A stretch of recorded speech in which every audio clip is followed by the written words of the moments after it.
Welcome to 34 Stronger Together. I'm your host, Eric Johnson, and on today's podcast, we'll be talking with Superintendent Paul Sheffield of the Exeter Milligan School District right here on 34 Stronger Together. Paul Sheffield joins us here on the 34 Stronger Together podcast. Paul, welcome to the show. Thank you for the opportunity, Eric. I greatly appreciate it. I appreciate you joining me. So, we're talking Exeter Milligan. And of course, the school district pertaining to both Exeter and Milligan. But I want to start with you, Paul. Let's start at the beginning. Tell us a little bit about yourself to the audience. I am originally from Southwest Minnesota, small town of 400, so very similar in size to Milligan. Grew up, born and raised there. Lived in a different house for 6 months, and I was only 6 months old. Other than that, lived in the same house the whole time. My dad was born and raised in Russell, where I grew up in Minnesota. My mom was originally from Boston. My dad was in the Navy, so he met her there and then moved her from Boston, Massachusetts to small town Minnesota. So it was a little bit of a culture shock for my mom. God rest her soul, even to the day she died, she still had her Boston accent. You need to go park the car and wear your sneakers and drink some tonic and all that stuff. So, and then I have an older sister and older brother. So I was the baby of the family. Went to school at South Dakota State for 2 years, started out in electrical engineering and computer science. For some ungodly known reason, I ended up transferring to the University of Nebraska, Omaha. Back in the olden days, you called it the University of No Opportunity, but it was just kind of funny. My brother lived in Omaha, and so I wanted to go live in the big city. I'd gone down to visit him and said, I think I want to live here. Didn't bother to check to see what the university was like. I just wanted to go live in the big city. Just throw a dart at the map type of deal? My brother was there. He wanted to get away from home. He wanted nothing to do with small town life. And so he just ended up in Omaha. Go figure. 5 hours away. And that's what he wanted to do. And I would go visit him and think, it's a lot different than living in a small town. Went to UNO, ended up doing a math computer science double major for another year. Worked with some people at Arby's, and one of the kids that I worked with had gotten into a car wreck, and he was all going at Omaha Gross and ended up being paralyzed from the chest down. And so he was in a manual hospital for quite a while. And Gross said, we can't educate, you got to come here. So the Omaha Homebound program picked him up. And amazing how nobody within that program that they'd have those teachers knew geometry and could teach him geometry. And they knew I was a math major. And they said, hey, could you go out and teach Ronnie geometry? And I'm like, I'm not a teacher. Who wants to be a teacher? Why would I end up doing that? But being friends with family and with Ronnie, he's 16 years old. He's paralyzed. I said, yeah, I'll go out. I can visit Ronnie, have a good time with him. And that's when, after doing that for probably 3-4 months, I was like, this education gig is kind of fun. And so that's when I ended up switching to education. Wow. 3 years into college, changed majors. Was recently married to Carla, who was also originally from Southwest Minnesota. And I go, I think I'm going to change my major. And she goes, what? I go, yeah, I think I'm going to change to education. She goes, okay. How long is that going to add? And I said, 3 more years. And so 6 years later, finally got done with my undergrad in math education. Now, at first, how long were you in with your double majors to begin with? How long were you in school? 3 years. 3 years. Wow. Yep, I was 3 years in. So I had 3 years of college in and hadn't taken any education classes. None. So it's basically like starting over again. Wow, man. That's big. That obviously changed your focus in life in general, didn't it? Bigger in life. I worked at UPS, and so I worked I worked at Arby's, and then I started at United Parcel Service, worked sorting and loading and unloading semis and stuff like that, and then got into the part-time supervisor, and then had switched to education and got done and got a job up in north central Nebraska, Kippaha County. Most people pronounce it Kiapaha, but it's pronounced Kippaha. North of Ainsworth, east of Valentine, not the edge of the world, but you could see it from there. I liken it to where they go, well, where's that at? And they say, oh, okay. And I go, well, it's 3 hours to Walmart. The nearest Walmart was 3 hours away, and that's when people go, oh. And so we moved up there because I wanted to teach, and that was one of those leaps of faith thing, to where it was a leap of faith, and thankfully I have a wife that's very understanding. We were up there for about a month, and we had gone to what we call the World's Fair, Kippawa County Fair, and we're driving back, and all of a sudden I can hear the sobbing next to me, and I look over, and here she is in the passenger side just crying. I go, what's the matter? Promise me only 2 years. 6 years later, I spent 6 years up in Springview. You know, people are great, kids are great, but if you want the creature, if you want to be able to go to Walmart or something like that, you know, you have to be willing to travel. And so then I got the job in Shickley in 1998, wanted to be an administrator. And so I spent 10 years in Shickley. So it started my career in Fillmore County in 1998. And at that time, they were the Longhorns, correct? They were the Longhorns. I went there as principal and technology director, and did that for 5 years. And then the superintendent was retiring, and I thought I wanted to be superintendent. So then for 3 years after that, so in 2003, I became superintendent and principal.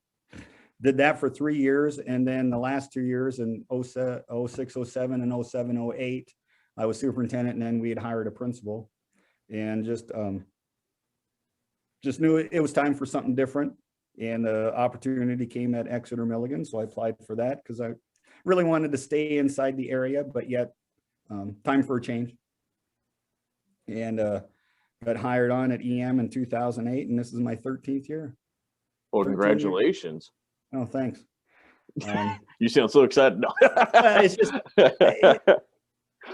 what it is it's like, wow, I've been in Fillmore County since 1998, 13 years.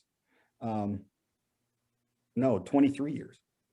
I mean, when we moved to, actually, when I interviewed at Shickley, my wife was pregnant with our daughter, and we didn't know she was pregnant, and she thought she was sick, and she's crying. It's like something's wrong. You know, I'd go on an interview. She'd sleep all the way there, all the way back, because it was, you know, 5-hour drive from Springview to Shickley. So she slept all the way to Shickley. I did my interview. The kids came, the other 2 boys came along, and we drive back, and she slept all the way there. And I'm like, why are you even coming with? All you're doing is sleeping. I don't know. There's something wrong. Yeah, she was pregnant with our daughter, and who is now a college graduate. So just, and they always say when it goes quick, just like that, it has. I mean, it's hard to believe it's been 23 years that we've been in Fillmore County. What brought you to Exeter Milligan? What enticed you to try? Just looking for something different. It was time, like with everything. I mean, I think you could probably speak to that. Sometimes it's just time for something different, to try something new. But yet I still wanted to stay around in the area. And so the opportunity at EM came in. So I threw my name in the hat, and I was lucky enough to get chosen as the interim first, and then stayed on for the last 13 years. And at that time, when you came in, Exeter Milligan was kind of a newbie in the consolidation effort. Yep, I still remember seeing that EM was going together. So when I started at Shickley, we played the Milligan Roosters, we played the Exeter Eagles, and then it was because Exeter is with Fairmont, it was Northeast Fillmore County Raiders for football, and I was like, who the heck is Northeast Fillmore County? Not knowing what Fillmore County and all the others were in Fillmore County, and then they became the Ravens and the Timberwolves. So yeah, I knew. I was at Shickley when they had some pretty good teams, and EM had some really good teams in basketball. So, you know, EM was that bitter rival. And then all of a sudden you go, hey, I think I'm going to go join that bitter rival. And so they were like, oh, you're a traitor. And I guess, and you know what? People are great. Kids are great. We've had a good time. So.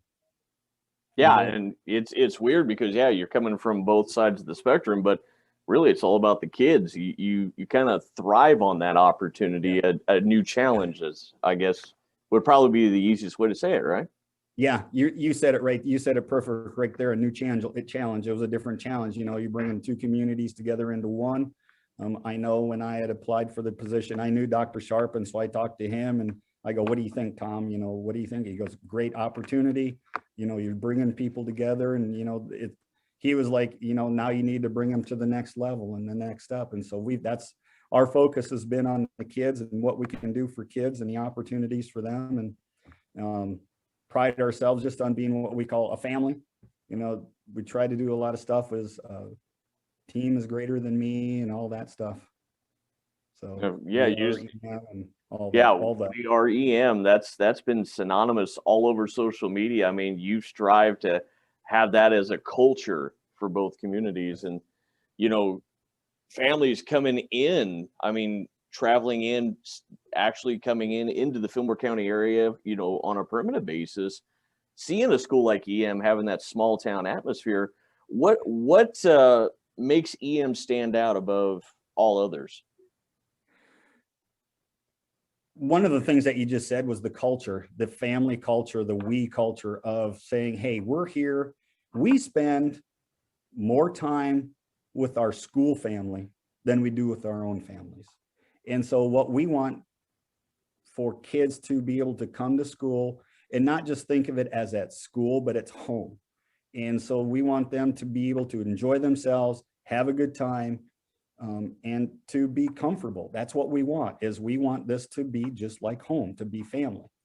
And when you have that type of culture, when you have the positive culture where kids and employees, whoever, that want to come here, that's what we're trying to build. And it's all about the relationships. You read anything, all the studies show you could think about it. Yeah, some people remember this ball game or that ball game, but they'll always remember the relationships they built, wherever they're at. And that's what it's all about, is building those positive relationships.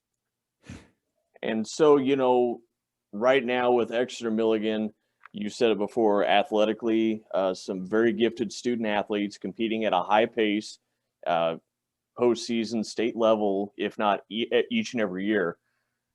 Talk to us about the music program. Talk to us about, you know, scholastics and stuff like that. How do they stand compared to everybody else?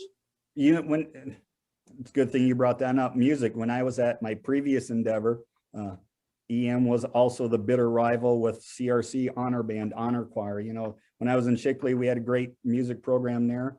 We'd have maybe 20 or 30 kids that would make CRC Honor Band Choir, but then EM would double that, because they just had that quality program. And that's where, you know, you pride yourself on not only just the athletics, but the academics, because that's what's going to get those kids through. Yeah, you can have a great, stellar football, basketball, volleyball career, but if you don't have the academics behind it, then it stops. It stops when you graduate from here. We want to be able to provide opportunities for kids that prepare them for life beyond Exeter Milligan. And so we have a great music program, fine arts, but a lot of that is because of the consistency in which you have as sponsors and teachers. You look at the success we've had in the music program, and, you know, Angie Murphy's been here for how many years? And so that consistency and expectations, you know, she has, and you can speak as a parent, she has some high expectations for her music kids. Yes. But you know what? If you don't set that bar high for those expectations, then the kids are just going to settle. And so she sets the bar high. You know, Darcy had a great, fabulous volleyball program, but she set that bar high. Dean has done that and set that bar high. Jackson's done that with basketball, but they set that bar high.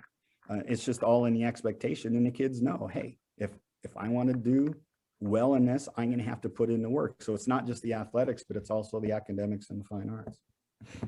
You know, you and your family, your culture, your way of life is just so synonymous with Fillmore County, with small town atmosphere. And it's just outstanding to think how Exeter Milligan has come, growing from the Eagles and the Roosters to now.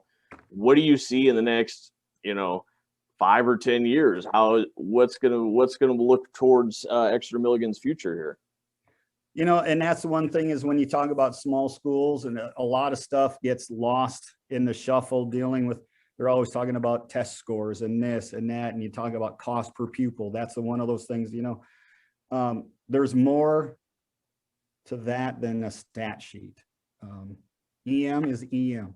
We want to provide the opportunities for our students that prepare them for life after EM.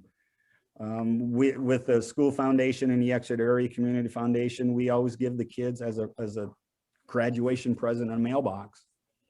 Just as a reminder, you know, I'm pretty corny when it comes to using movie quotes and all that stuff, but just remember those useless pieces of knowledge. And I always tie it back to the Bon Jovi song, you know, who says you can't come home, and always have on there and says, no matter where you go, in 5-10 years, when you're thinking of a place of where you want to raise a family, you know, and hopefully they see that mailbox and it goes, oh yeah, who says I can't go home? Because, you know, as a kid, when you're right out of high school, I'm getting out of the big city. I'm getting out of here. I don't like this. And it's funny how once they have a family 5-10 years down the road, they finally realize that, you know, growing up in Exeter and Milligan wasn't that bad a deal. It was pretty good. So, and that's what we look at. So, you know, you never know what the legislature is going to do. You know, we're not a school district that relies on state aid. As a matter of fact, we don't get any state aid. And so we rely on property taxes, and that's been a commitment from our school board, is to provide those opportunities for kids. So we'll end it. Final thoughts, families that are looking to want to move into the area, seeing the hashtag EM Wolves. What do you want to say to those families coming in to get them more excited about the EM school district? I would say to them, who says you can't make this your home? So a little tweak off of the Bon Jovi song. So hopefully I don't get in trouble for copyright. But you know what? Come over and take a look. We've tried to do some things with facilities. We tried to provide opportunities for our kids. We tried to make this home, to make it a family. And we want you to give us a chance and just come and take a look. Who says you can't come home? Nicely put, nicely put. So if they want to get a hold of you, contact information, how can they get a hold of you or the school district? You know, like you said, we have a pretty good social media presence. You can follow us at hashtag EMWolves. The school website, www.emwolves.org or .net or .com. We have them all. Call the school, 266-5911. Shoot us an email, come and pay a visit. Just come on in. Come and take a look. That's one thing we try to do is social media. Follow us on Twitter. We have an Instagram account. We have a Facebook page, Exeter Milligan Public Schools. That's the one thing we've been trying to do a little bit more, is throw more out on Facebook. So that way it's a little bit there. And so we've been trying to do that a little bit more. We do have encourage our teachers to share stuff through social media on hashtag EMWolves. And so that's the way we can get our name out. And so that way too, those that are not coming home and want to still see what's going on in Exeter Milligan, they can follow that and see and see some of the younger kids and go, ooh, I am getting a little old, because I remember when that person was in first grade, second grade and stuff like that. So it's kind of crazy, because we were just talking about this the other day, how the kindergartners, well, the seniors now were kindergartners when I came, and I said, you know, guys, we started our careers at Exeter Milligan together. And I said, so it's been hard to believe it's been 13 years. So our seniors were in kindergarten when I came. So it's making me feel real old too. Full circle, my friend, full circle. I know, it's crazy. Well, Paul Sheffield, thank you so much for joining me on the show. And like I said, if you want to get a hold of the school district, Paul Sheffield, use the hashtag EMWolves or say Go Vikings. He'll hear you. So. Skull Vikings. There you go. Get that Minnesota in there. There you go. Want to thank you for joining me on 34 Stronger Together, and a big thank you to Superintendent Paul Sheffield from Exeter Milligan High School. If you would like to be a part of the show, simply contact the Fillmore County Development Corporation on Facebook at Fillmore County Development Corp. Also, you can see past episodes of 34 Stronger Together on YouTube. Just go and follow Fillmore County Development Corporation on YouTube. And as always, thank you for liking, commenting, and subscribing. And we're glad to see you next time on 34 Stronger Together.